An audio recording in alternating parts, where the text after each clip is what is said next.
On July 31st, Michiganian James McLuhan is awarded the Medal of Honor, a moment in time an old coach from South Haven says has changed his life dramatically.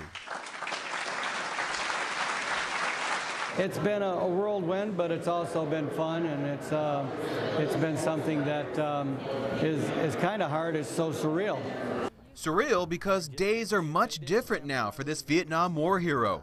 To tens of thousands who have been connected to McLuhan over the past 40 years, he's coach, leading 133 teams in football, wrestling, and baseball. A mentor who helped people win, not the man who has seen real war, real sacrifice, real loss. Just to be standing here being interviewed by you is a real blessing within itself, because I should have been killed or captured about 5 times in the times that I went out to retrieve my fellow soldiers and bring them back into safety.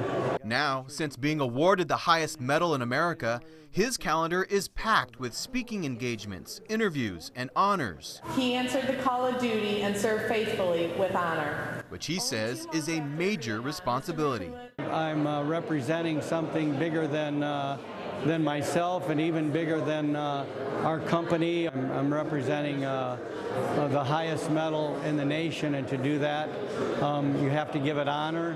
And of course, I'm just the caretaker of this medal for the 89 men that went into that battle with me. And about that time, the 48 hours McLuhan says he's being honored for, a time that'll last with him forever. Heroically saving 10 lives after being ambushed by a larger North Vietnamese force, but also watching 13 others, many of those victims, die in his arms. He charged into kill zones to save the wounded, getting hit with shrapnel on 2 separate occasions, but nothing stopped his determination, risking his life at least 9 times to save wounded or stranded comrades. It's a time he rarely has discussed since it happened, saying guys he's coached with for years were surprised, telling him they had no idea of his past and the pain he's now being asked to talk about after keeping it hidden for so long. It is bringing out a lot of ghosts for myself and those men that fought in that battle.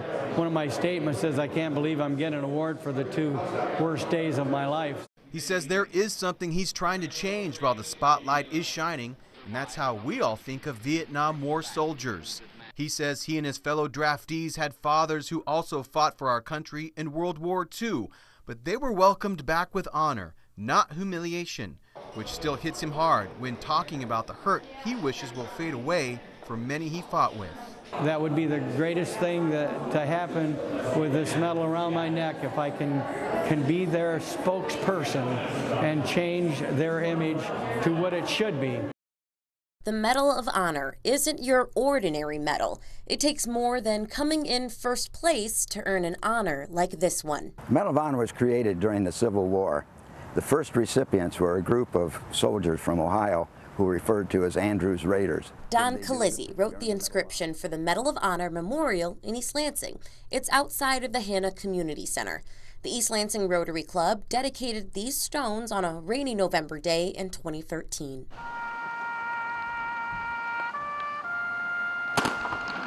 You may have walked or driven past these markers a million times, but have you ever stopped to read them? Here you'll find the story of 2nd Lieutenant Sherrod Skinner. Credit for the Medal of Honor goes to the area where he entered the service. He entered the service in East Lansing. This is where Lieutenant Skinner grew up, in the historic Glencairn neighborhood. This area was pretty new back in 1940 when Sherrod Skinner moved here. George Nugent grew up just a few houses down the road from the Skinners. This area was an area of new homes, and all of us young children were about the same age. Including Sherrod Skinner. Yes, absolutely. He was probably 5 years older than I was. The family moved from Hartford, Connecticut for Skinner's father to start a new job. His father was a vice president for Oldsmobile, and that's their connection to Lansing. The Skinner children finished elementary school and junior high school in East Lansing. Then the family moved to Massachusetts. Skinner graduated from Harvard, and while he was at Harvard, he was enrolled in the Marine Corps ROTC program. Years later, Lieutenant Skinner fought in the Korean conflict. The incident that earned him his Medal of Honor happened on October 26, 1952, while he was stationed with his unit. They were ambushed, surrounded. He was severely wounded, but he kept running to the aid of his men, serving them ammunition. When their ammunition ran out, he told his men to feign death in hopes that the enemy would fly over and end their attack. But that's not how the story ends. One of them threw a hand grenade. One of the enemy threw a hand grenade in the middle of his group. Sherrod Skinner saw the hand grenade, jumped on it, absorbed the full force of the blast. He sacrificed his life to save the lives of men in his unit. That earned him the Medal of Honor. At 22 years old, Sherrod Skinner gave his life to spare the lives of his unit. In 1953, his parents accepted their son's award posthumously. Today, Sherrod Skinner Jr. is buried in Arlington Cemetery, but the markers dedicated for his acts of bravery stand tall in East Lansing. It was 1951 when Charles Kettle's life changed forever. He was a 21-year-old college dropout, working 2 jobs just to get by when he was drafted to serve in the Korean War. I thought it was great. I knew where I was going to get 3 squares a day. They took care of my laundry. Military life proved to be a perfect fit from the start. Kettles went through basic training, an officer candidate school, and then on to flight school as well. By the time he was a commissioned pilot, the Korean War was over. And in 1956, Kettles left the military and came home to Michigan, where he opened a car dealership in DeWitt. But when the Vietnam War started, Kettles returned to action. The Army was looking for pilots, and so I volunteered to go back on active duty. Kettle started his first tour in Vietnam as a 37-year-old platoon commander. We ran combat assaults where you insert and extract as appropriate, and resupply troops. It was during one of those missions on May 15, 1967, about 17 miles northwest of Duc Mo, Vietnam, that Kettle stepped up and saved many lives. That mission, that day, we inserted some 160 troops. Not too long after they arrived, they were ambushed. An ambush that prompted a call for more troops. We were to insert the additional 80 troops and withdraw those who were wounded or otherwise.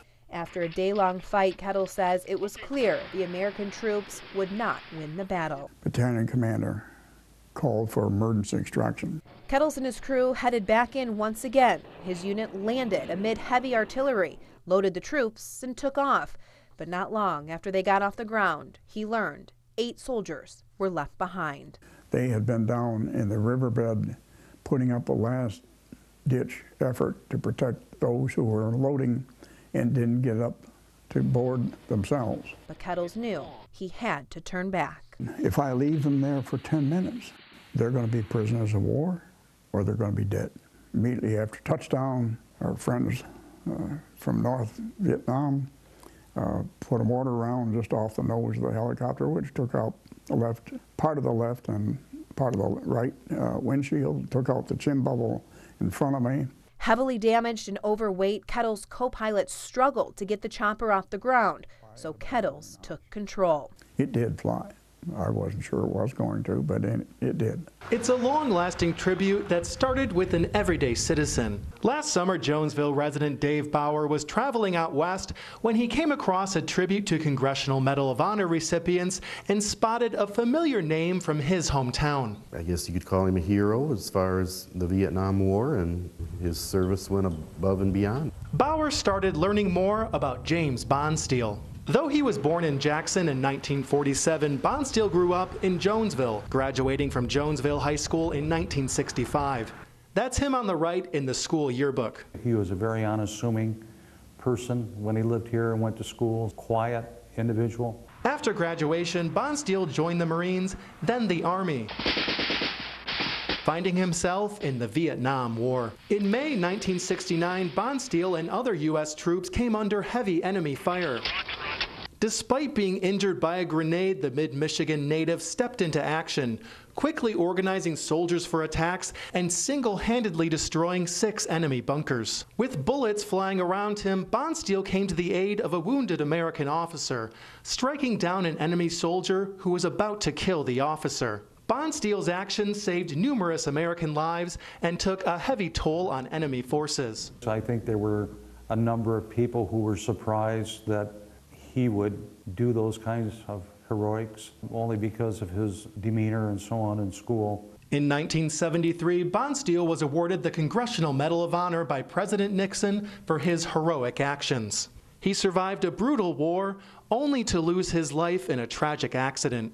In 1987, Steele died in Alaska when his car was crushed by logs that fell off a truck. Time has stood still in this small mid-Michigan town. It hasn't changed much since Walter Mundell, a quiet but humble Civil War soldier, walked these streets. He was a farmer, so he was a man that did a lot of, he was a laborer. He worked on the railroads. Ripped in half by war between Union states and Confederate states. Brother against brother. 4 long years, 1861 to 1865, America found itself engulfed in civil war. Walter Mundell, with his family's blessing, left his normal everyday life in Fowler and did his part to save the Union. Mundell was presented the Medal of Honor after he captured a Confederate flag during battle, a big accomplishment during the Civil War. If you cannot hear the orders and you see the flag go forward, you know you have to move forward. You see the flag go back, you have to go back. The enemy knows this, and therefore, once the flag is gone, if a unit has its flag captured during an action, it's just considered that's just the worst thing that can possibly happen to your unit. I joined great-great-grandson to Walter Mundell, David Downing, at the Michigan State Historical Museum, where those actual flags are preserved in a controlled environment. Every tear and stain represents the hardship of battle, but the detailed embroidery tells the full story. Just like the story of Surgeon George E. Ranney from Lansing, who risked his life and was awarded the Medal of Honor more than 35 years after saving a fellow soldier. He came back and he lived his life. He contributed to our state and our country. I think tried to put the memories of the war behind him, but even with that, it was always a part of who he was. Matt Van Acker is the director of the State Capitol Tour Guide Service. He talks about Ranney and what this pillar of the community meant to the people of Lansing after the war. Whether it's baseball or skateboarding, residents of Lansing can enjoy this park, which bears the Medal of Honor recipient's name. The George E. Ranney Park sits just east of the Frandor Shopping Center. Many who use this park love it, much like the Lansing community admired Dr. Ranney. They had great respect for him, both for his war service, but the post-war service that he, gave to the community of Lansing as a physician. George E. Ranney is interred at Mount Hope Cemetery. Another successful Mid-Michigan Medal of Honor's name is visible all over Jackson. General William Withington. Students at Jackson High School play at Withington Stadium, and a monument honoring the men he fought with watches over the city. The Ellis Sharp Museum has a whole room dedicated to the general. Withington was admired by his hometown. I would have to guess that it would have been immeasurable because of all of the people who knew him, worked for him, lived around him, participated, fought with him. I think that would all, you just couldn't come up with a number. Jackson resident Bill Lowe has dedicated his adult life researching General Withington. After gaining much success in a farming company and a keen eye in choosing soldiers, Withington quickly became a general. Some of his men were being captured by the Confederate troops. Instead of running, he stayed with them and became a prisoner of war during the First Battle of Bull Run. The act earned him the Medal of Honor. Not to the extent that he'd go around bragging about it. He wasn't any better than any other person in Jackson. Withington went on to represent the people of Jackson in Michigan politics as a state representative and a state senator. He is interred at Mount Evergreen Cemetery in Jackson. Lowe says General Withington's Medal of Honor is preserved in a museum in Detroit. Dr. Ranney's we couldn't track down. But for Walter Mundell's Medal of Honor, with white gloves ever so delicately, Downing emotionally holds it for future family generations. So what happens, what now? I mean, what now with, you're getting older, where does it go from here? Where does it Well, go to always? I have a 2-year-old grandson. Perfect. Beautiful. So that's exactly where it's going. A humble mid-Michigan family man who played his part in American history.